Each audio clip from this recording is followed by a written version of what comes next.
pulled over, searched without cause and humiliated. But when her husband arrived, the real confrontation began. Angela Hayes adjusted the rear-view mirror of her silver sedan, the hum of the highway fading as she turned onto a quieter road in suburban Dallas. The evening air felt heavy, and her sequined gown shimmered faintly in the dim streetlights. She had just left a fundraiser event, a night spent supporting a local community center she deeply cared about. Angela was proud of the work they were doing, but more than anything, she was looking forward to getting home to her family. Her phone buzzed on the passenger seat. It was her husband, Malcolm Hayes, the newly appointed police commissioner of Dallas County. Angela smiled softly. "Be home soon," she murmured to herself, not bothering to pick up the call. Then, the flash of red and blue lights in her rearview mirror caught her attention. A police cruiser. Angela's brows furrowed as she slowed her car and pulled over to the side of the road. Her mind raced for a reason. She wasn't speeding. She hadn't rolled through any stop signs. She wasn't even on her phone. Maybe it's just a routine stop, she thought, rolling down her window as the officer approached. The officer, a tall man with a stern expression, didn't waste time. "License and registration," he said curtly. Angela handed over her documents without hesitation. "Good evening, officer. May I ask why I'm being stopped?" The man glanced at her license before looking back at her, his tone clipped. "We got a call about a vehicle matching this description involved in suspicious activity in the area." Angela's heart skipped a beat.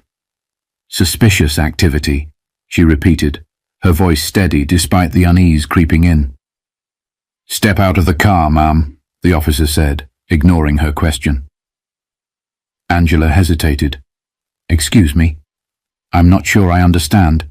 "Step out of the car now," he interrupted, his tone firmer. Another cruiser pulled up behind the first, and two more officers got out, their flashlights cutting through the dark. Angela's hand trembled as she unbuckled her seatbelt and opened the door. She kept her hands visible, just as her husband had taught her. "I'm complying," she said, keeping her voice calm but firm. "But I'd like to know why I'm being treated this way." Her calm demeanor seemed to agitate the officers further. One began searching her car without asking permission, rifling through the back seat and trunk. The other two stood close, watching her every move.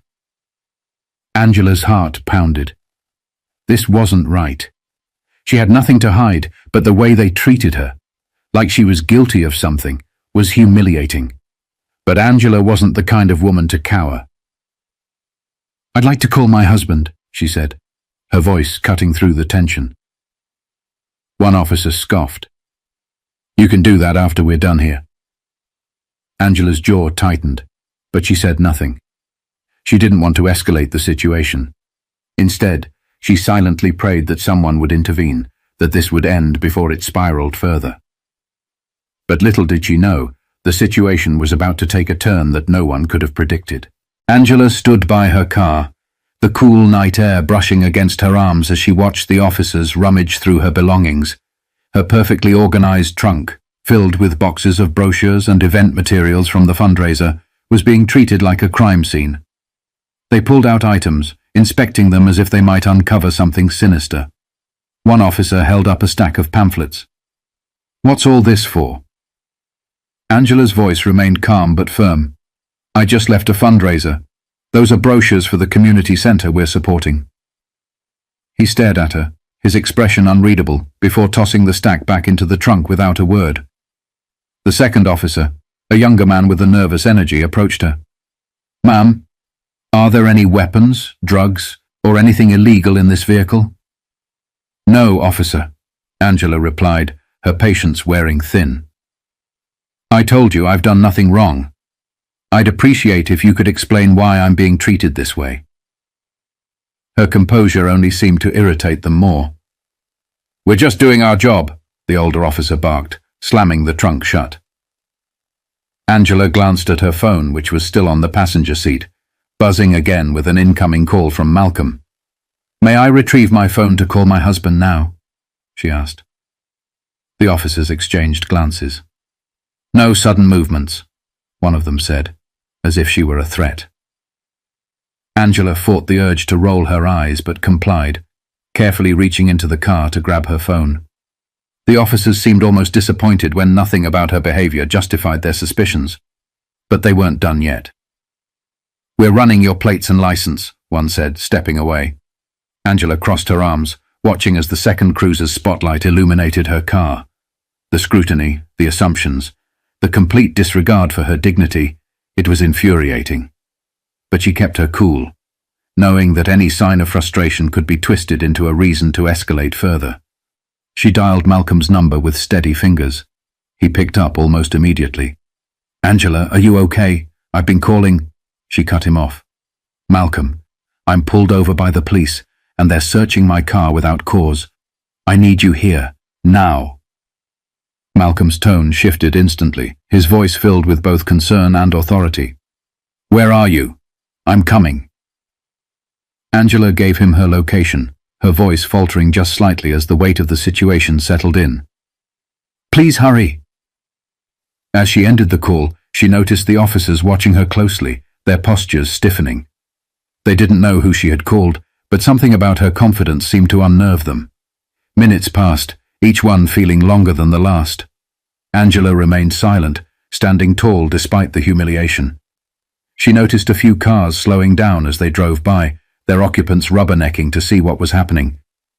And then she heard the sound of a car pulling up. A sleek black SUV rolled to a stop nearby, and the driver's door opened. Malcolm stepped out, his tall frame exuding authority, his face a mask of restrained anger. But what happened next was something neither Angela nor the officers could have anticipated. Malcolm Hayes wasn't the type of man to lose his temper easily. Years of experience as a public servant and, most recently, the police commissioner had taught him the value of control, even in the most heated situations.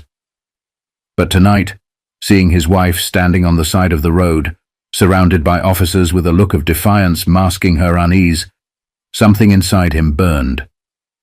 He stepped out of the SUV and closed the door firmly, the sound cutting through the tense air. The officers glanced at him, their guarded expressions betraying their surprise at his confident stride. Malcolm was dressed sharply in a tailored suit, his police badge clipped to his belt and glinting under the streetlights. "Good evening," he said, his voice calm but edged with authority. "I'm Malcolm Hayes, Dallas County Police Commissioner. Someone want to explain to me why my wife is being detained and her vehicle searched without cause?" The older officer, clearly the one in charge, straightened his posture but didn't quite meet Malcolm's eyes. "Sir, we're conducting an investigation. We received a report of suspicious activity involving a car matching this description." Malcolm's jaw tightened. "Suspicious activity? In a sedan driven by a well-dressed woman coming from a charity event. You do realize you're speaking to Angela Hayes, my wife?" The younger officer shifted uncomfortably, glancing at his partner. The older officer cleared his throat. "We weren't aware of her identity, sir. We were just following protocol." "Protocol?" Malcolm repeated, his voice rising slightly. "Since when does protocol involve searching someone's car without their consent or probable cause? Did she give you permission to do this?" Silence. "That's what I thought," Malcolm said, taking a step closer. His presence was commanding, and the tension among the officers was palpable. Bystanders had started gathering, some holding up their phones to record. The flashing police lights bathed the scene in an eerie red and blue glow. Angela finally spoke, her voice steady. "Malcolm, they wouldn't even let me make a phone call at first. They've been treating me like a suspect from the moment they pulled me over." Malcolm turned to her, his expression softening for a brief moment before hardening again as he faced the officers. "Do you have any idea what kind of liability you're exposing this department to? You're harassing an innocent citizen, my wife no less, without justification. This isn't just unprofessional, it's unacceptable." One of the officers, clearly feeling the heat, stammered, We were just doing our job, sir. We didn't mean—" "You didn't mean?" Malcolm cut him off, his tone sharp. Your actions suggest otherwise. And those cameras, he said, gesturing to the growing number of bystanders recording the scene, will ensure there's no spinning this later. You're going to explain yourselves right here, right now. The officers exchanged nervous glances, clearly unsure how to proceed. The older officer stepped forward, attempting to regain control. Commissioner Hayes will need to de-escalate this situation. Perhaps we can discuss this back at the precinct. Malcolm let out a short, humorless laugh. De-escalate? You want to de-escalate now? After humiliating my wife and violating her rights? No, we're addressing this here. In public. Exactly where you created this mess. By now, the crowd had grown larger. People were murmuring, some expressing their disbelief at what they were witnessing. Angela stood quietly, her posture composed, but her eyes betraying her exhaustion. Call your supervisor, Malcolm ordered. Now. The older officer hesitated, but ultimately reached for his radio, his demeanor reluctantly compliant. The tension in the air was thick, the weight of accountability pressing down on the officers as they awaited their superior's arrival. But what happened when the supervisor arrived would turn this already tense situation into a breaking point for everyone involved. The faint crackle of the police radio broke through the tense silence as the older officer called for his supervisor. The minutes that followed felt like hours, with Malcolm standing his ground, Angela silently watching, and the crowd growing larger. Some bystanders murmured among themselves, while others whispered into their phones or live-streamed the scene. Finally, a black and white SUV pulled up, and out stepped Lieutenant Charles Donovan. His uniform was crisp, and his expression betrayed a mixture of annoyance and confusion as he approached the group. What's going on here? Donovan demanded, his eyes scanning the scene. He barely glanced at Angela before turning to Malcolm. Lieutenant Donovan, Malcolm said evenly, your officers here pulled over my wife, conducted an unwarranted search of her vehicle, and have failed to provide any legitimate reason for their actions. I'm waiting for an explanation. Donovan's eyes widened as the realization hit him. Commissioner Hayes. I didn't realize. That's the problem, Lieutenant, Malcolm interrupted, his voice steady but sharp. It shouldn't matter who she is. Every citizen deserves respect and fair treatment, and this is anything but. The lieutenant's face tightened as he turned to the officers. Is this true? Did you search her vehicle without cause? The older officer hesitated. We had a report about suspicious activity. Cut the excuses, Malcolm interjected, his voice cutting through the air like a knife. You had no cause. None. And now, not only have you harassed an innocent woman, but you've also put this entire department under scrutiny. Do you even understand the gravity of what you've done? Donovan rubbed his temple, clearly trying to maintain control of the situation. Commissioner, I assure you, this will be investigated thoroughly. I'll handle it personally. Malcolm took a step forward, his voice unwavering. This isn't just about an investigation. It's about accountability. You don't get to sweep this under the rug, not this time. The crowd murmured in agreement, their phones capturing every word. Malcolm turned to them, addressing the bystanders directly. To everyone here, he said, raising his voice, this is the kind of behavior we've been fighting to eliminate in our police force. No one, no matter their status, their job, or their skin color, should have to endure this kind of treatment. This is why accountability matters. A smattering of applause rippled through the crowd. Angela watched her husband, pride flickering in her eyes despite the exhaustion she felt. Donovan looked increasingly uncomfortable. Commissioner, perhaps we can move this conversation somewhere private. No, Malcolm said firmly. Transparency happens here, in front of the people you serve. Your officers need to understand that there are consequences for their actions. If they don't, nothing will ever change. The officers shifted uncomfortably as Donovan struggled to respond. It was clear that the balance of power had shifted, and there was no escaping the consequences of what had unfolded. But the story didn't end there.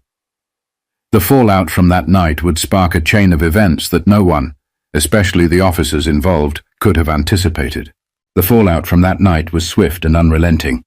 By the next morning, the video recordings of the confrontation had gone viral, shared across social media platforms with hashtags like #JusticeForAngela and #HowAccountabilityMatters.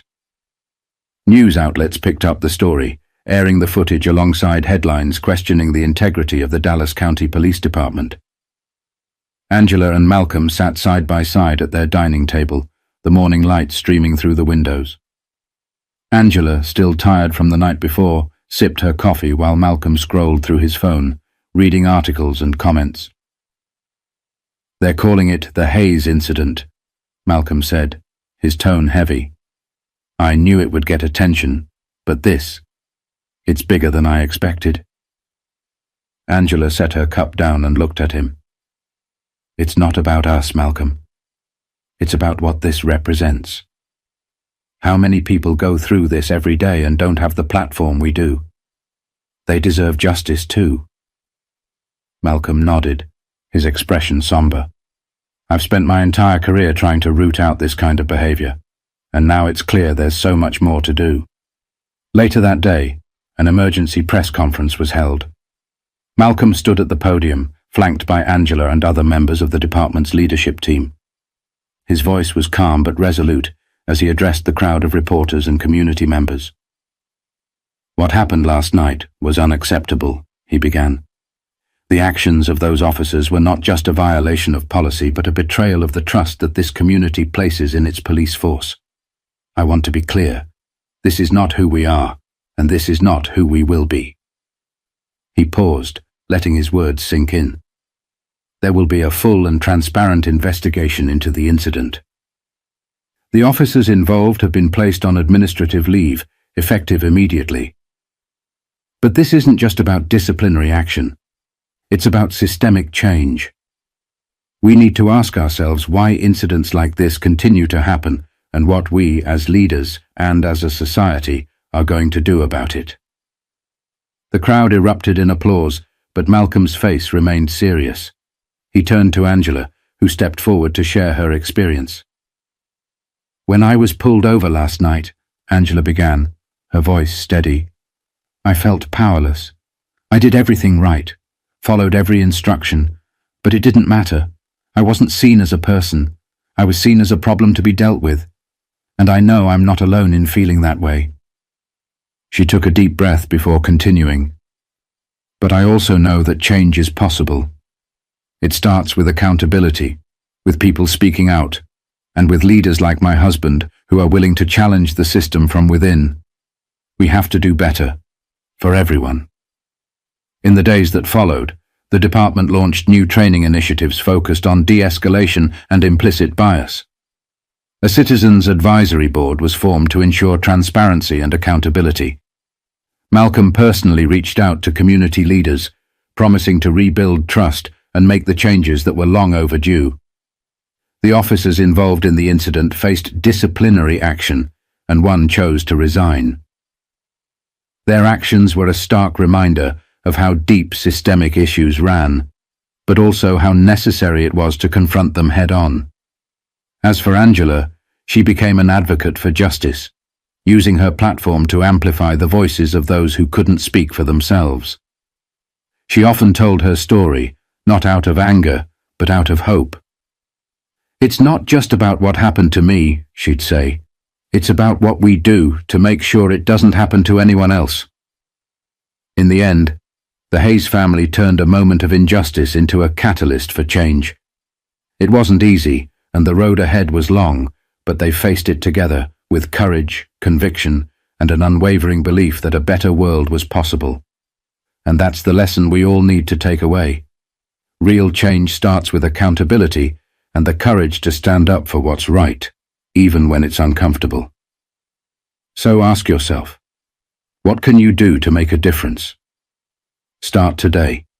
Speak up. Push for change. Because every voice matters.